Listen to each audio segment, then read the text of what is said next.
Alô, pessoal, tudo bem? Estamos de volta com mais um minicast. Sem perder tempo, já vamos para o vídeo. How do you choose your team? Based on what? My interview question is always the same. I said, tell me the story of your life and the decisions that you made along the way and why you made them. And also tell me about some of the most difficult problems you worked on and how you solved them. That question I think is very important because the people that really solve the problem, they know exactly how they solved it. They know the little details. And the people that pretended to solve the problem, they can maybe go one level and then they get stuck. E hoje estamos aqui com a Júlia Liná e eu não poderia começar diferente, fazer a mesma pergunta. Júlia, how do you choose your team? Como é que tu escolhe as pessoas da tua equipe para a tua empresa? Eu acho que a gente tem um processo seletivo muito bom, bem estruturado, completamente voltado à cultura da empresa. Então, eu acho que isso faz toda a diferença e, com certeza, a gente acaba escolhendo pelo caráter, por mais que isso pareça ser bobagem, mas como a gente tem a cultura de contratar só estagiário, pelo menos até hoje, sempre foi assim, tem que ser pelo caráter, porque a maioria não tem as habilidades que o mercado espera, que a gente talvez esperasse. Então, as habilidades, as coisas para aprender lá, a gente ensina. O problema é o caráter mesmo, e numa entrevista nem sempre você vai descobrir. Mas eu acho que todas as nossas etapas que a gente fez, todas personalizadas com a Prisma, acho que fazem todo sentido para nós.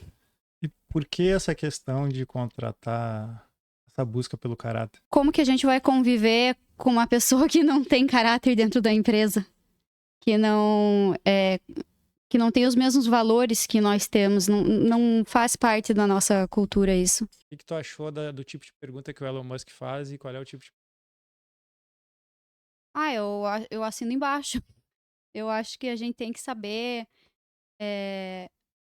o que a pessoa passou na vida dela e os erros dela, tanto que a gente tem esse tipo de pergunta lá. Esse tipo de pergunta que ele faz é completamente comportamental, então é aí que você vai conhecer a personalidade da pessoa, talvez não tanto caráter, mas com certeza vai saber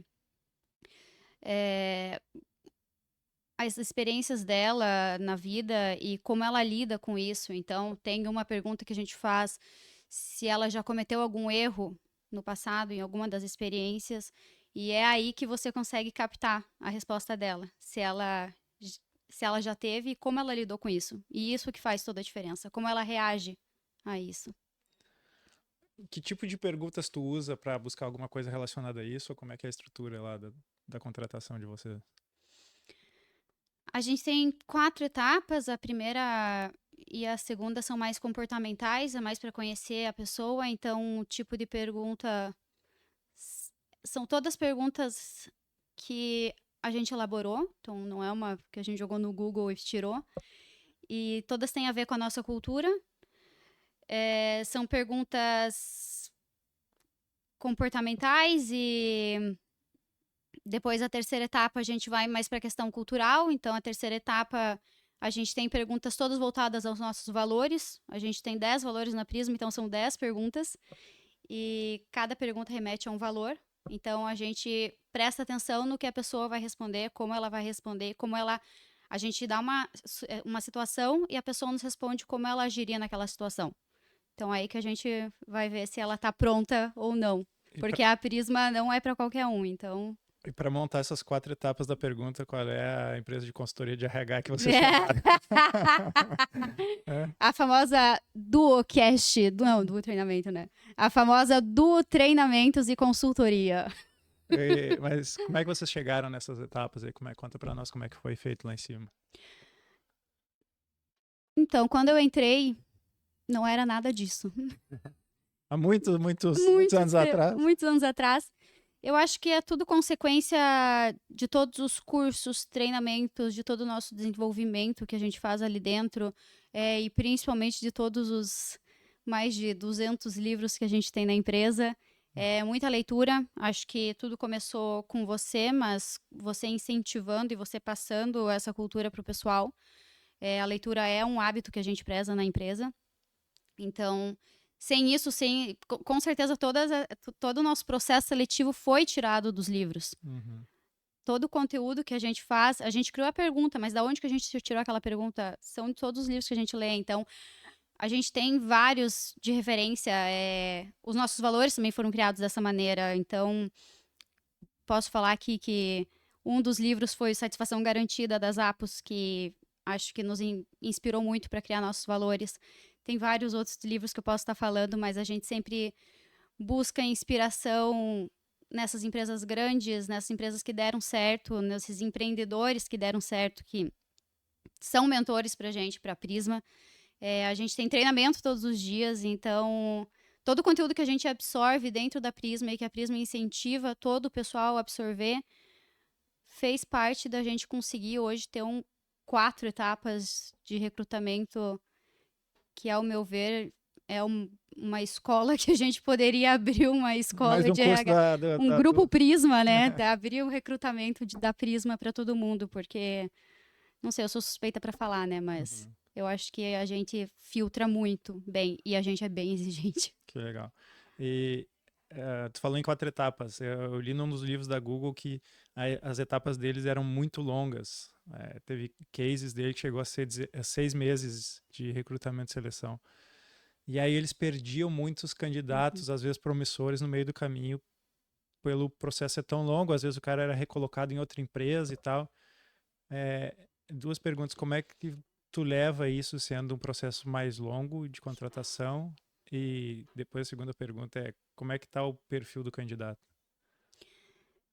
Eu acho que o longo vai depender de qual empresa. A gente não é a Google. Eu acho que o nosso processo tem o tempo e as etapas necessárias.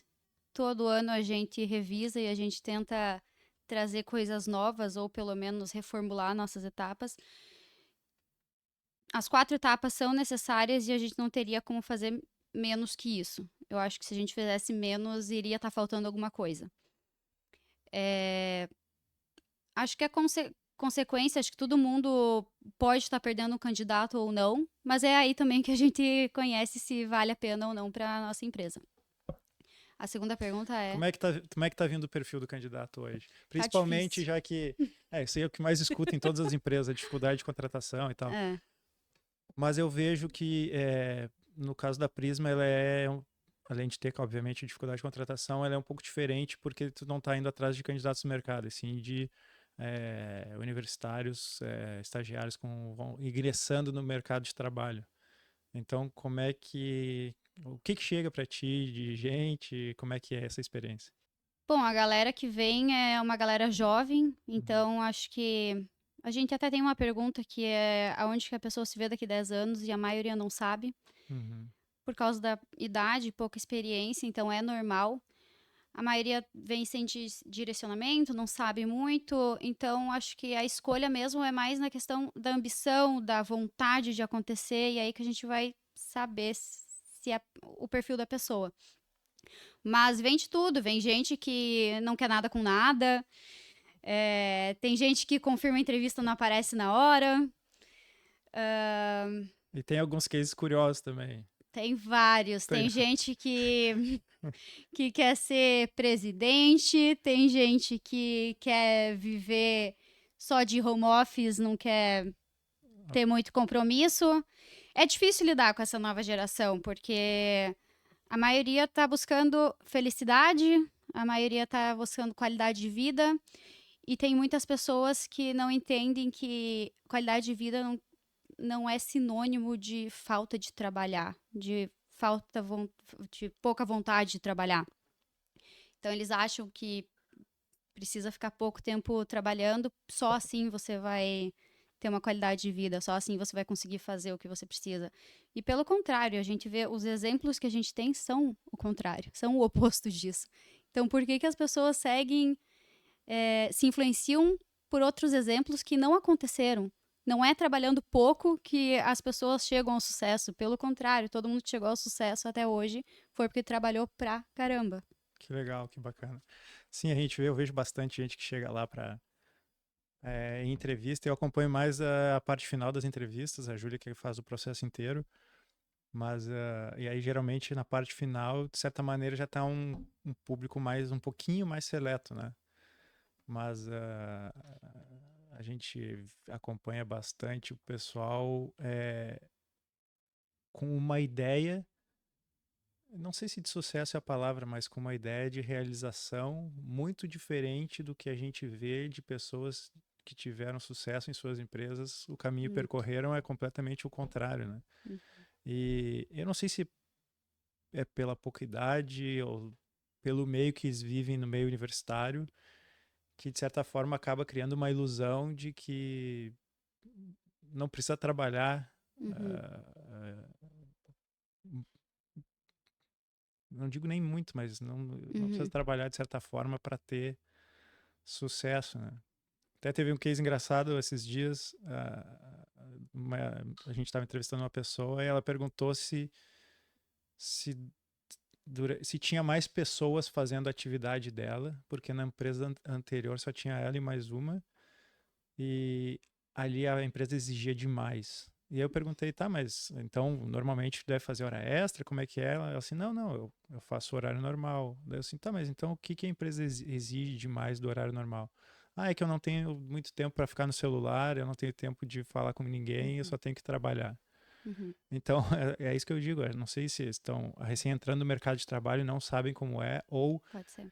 sonham de um mercado de trabalho ao qual não condiz com a realidade, e aí reclamam quando durante o horário de trabalho eles não podem ficar no TikTok ou no Instagram, ou brincando, ou jogando joguinho, ou acham que acham isso ruim, entendeu?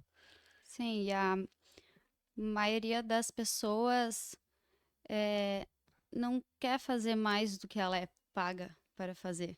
Ela quer fazer o mínimo, mas ela quer receber o máximo. Uhum. Então ela quer um retorno muito maior do que o que ela está fazendo. Então elas querem o bônus, mas não querem ter o ônus para receber esse bônus. E eles não entendem que é uma troca. Qualquer empresa é uma troca. Então, em qualquer lugar, você tem que dar para receber. Como é que é essa lei aí, primeiro? Primeiro, Primeiro você dá, para para depois receber. depois receber. E o que a gente enxerga normalmente de pessoas O que sonho é outro, né? é o contrário. É o contrário. Primeiro ela quer receber. Ah, se eu receber, se eu ganhar um aumento, Eu vou aí fazer. eu vou fazer um pouquinho mais. E já começa pelo próprio salário, que primeiro tu trabalha o mês para depois Sim. receber. Então, só por aí tu já vê que, cara, primeiro tem que fazer para depois no restaurante. É a regra da vida, né? Isso de salário, isso em academia. Primeiro você malha para depois ver o resultado. Por que tá vindo tanta gente com essa visão trocada, tu acha? O que tá acontecendo? Sempre foi assim e sempre vai ser? Ou é porque eles são muito jovens? O que será? Pode ser questão geracional, a gente discute muito sobre isso. Pode ser falta de ambição, cultural também. Antigamente era de um jeito, hoje em dia é de outro. É difícil essa resposta. Como é que tá o nível de acerto hoje, depois dessa evolução do RH dentro da empresa? Como é que tá o nível de acerto da contratação comparado a 5, 6 anos atrás? Tá melhor, mas eu falei, tá muito mais exigente. Então, pra gente que tá ali contratando, às vezes demora muito, porque a gente passa entrevistando 50 pessoas para talvez chamar 2 para a próxima etapa. Porque ali tem coisas que são inegociáveis na empresa. Então, às vezes, uma resposta errada, que a gente talvez não é o que a gente espera da pessoa, já desclassifica a pessoa. Porque a gente não pode aceitar alguém que não vá de acordo com os nossos valores. Isso é fundamental. Não pode aceitar alguém que não vai de acordo com nossos valores por causa do atrito. É a história da maçã podre lá na frente. É o que eu digo sempre pro pessoal e pra Júlia. A Prisma é para todo mundo, mas nem todo mundo é para Prisma. Justamente por essa questão tão forte de contratação e de encaixe dos valores da empresa, tem que ser muito parecidos, muito similares com os valores do candidato que está entrando. Total. Então é por isso que a gente fez esse trabalho. Agora, eu vejo que tem um passo antes disso, Ju, antes de fazer toda essa parte do RH e desenvolver todas as etapas do RH, tem a base da pirâmide para construir isso, é mais importante até do que tudo isso que é definir exatamente quais são os valores da empresa. Sim, Qual a importância tu vê nisso aí? toda. Por quê? Porque uma empresa que não tem os seus valores não sabe para onde ela está indo, não sabe como recrutar alguém, não sabe as pessoas que tem ao seu lado. E fica tudo mais fácil quando você tem os valores. E os valores nada mais são do que o que você é, o que você faz todos os dias. Mas se você tem eles estabelecidos, fica mais claro, é mais fácil você ir para frente. Mas em tudo que é empresa que eu vou para dar consultoria ou conversar com as pessoas ou o que seja, todas as empresas têm o valor Ah, na é lindo. parede ali. É lindo. Por que que é o que que é de diferente então da Prisma para as outras se todas têm esses valores na parede?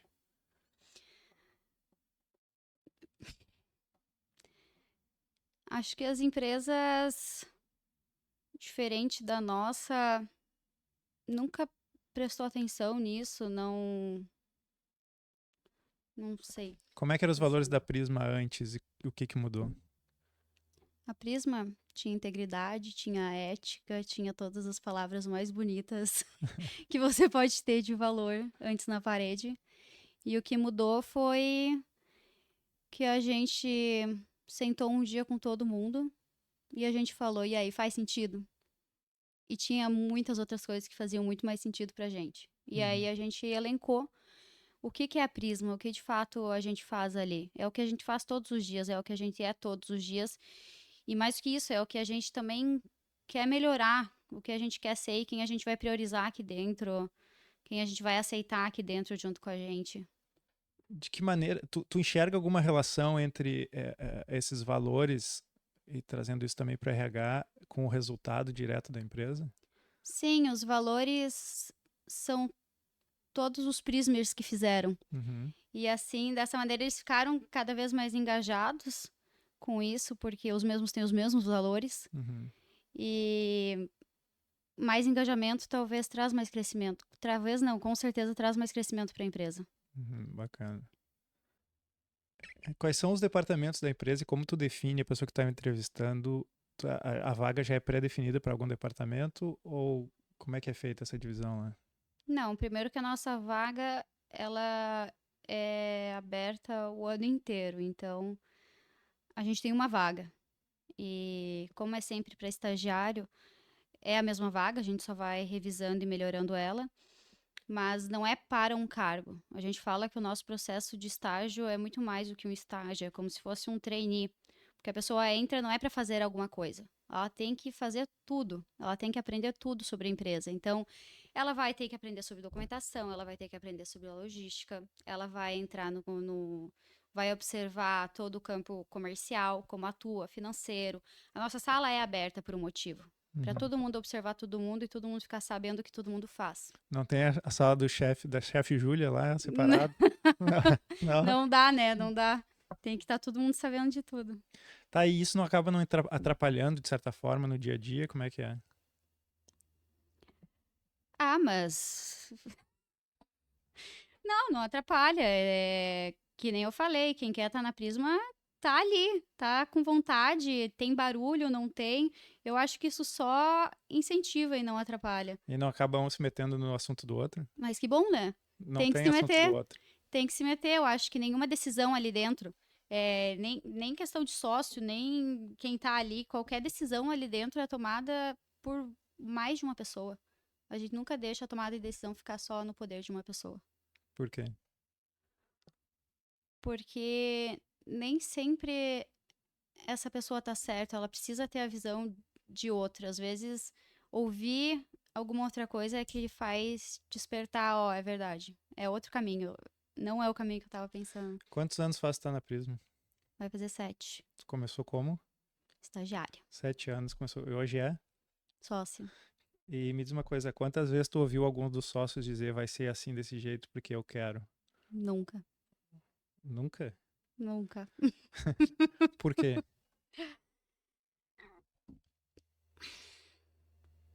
Porque sempre teve o interesse de ouvir o outro e tem decisões ali que realmente devem ser decididas, devem ser escolhidas talvez por uma pessoa só.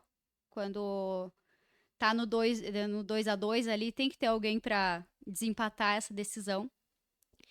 E eu acho que ali na empresa a gente faz isso e parte de você, por ser o fundador e por você ter aberto a empresa, a gente definiu naturalmente. Ninguém nunca chegou, eu vou ser o decisor aqui, mas é natural que alguém tenha que tomar frente a alguns assuntos. Nem todos os assuntos pertencem a todo mundo. A gente dá autonomia, a gente dá liberdade para todo mundo opinar, mas na hora da decisão é outra coisa.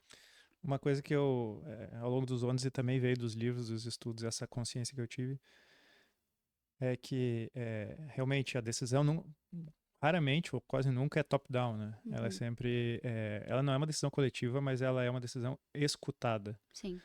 E uma das coisas que me dá segurança, às vezes, de bater o martelo e tomar uma decisão é que todas as decisões que eu faço na empresa, o que eu tenho, são decisões focadas no bem-estar e no melhor para a empresa Uhum. e não para o indivíduo. Uhum. O indivíduo ele é central na empresa para fazer a empresa dar resultado, mas as decisões têm que convir à empresa e não ao indivíduo. Uhum. Porque desse momento, tomando decisões dessa maneira, eu acabo protegendo a empresa e não sendo favorável a algum sócio, alguma parte, alguma coisa nesse sentido. Até porque a decisão que não é da empresa, ela é totalmente emocional. Uhum. Quando são as pessoas que decidem, não a empresa. Uhum. E a gente tem que tomar cuidado com isso, porque tem muitas vezes que a gente tem que ouvir a razão e não a emoção. Eu tava lendo o livro do fundador do Netflix, Uhum. e ele disse que a empresa dele era tão aberta que antes da Netflix ele tinha uma outra empresa, e ele contando um case, foi um vendedor dele visitar um cliente e o cliente estava hospedado no hotel mais caro daquela cidade que o vendedor foi. E aí ele também se hospedou lá.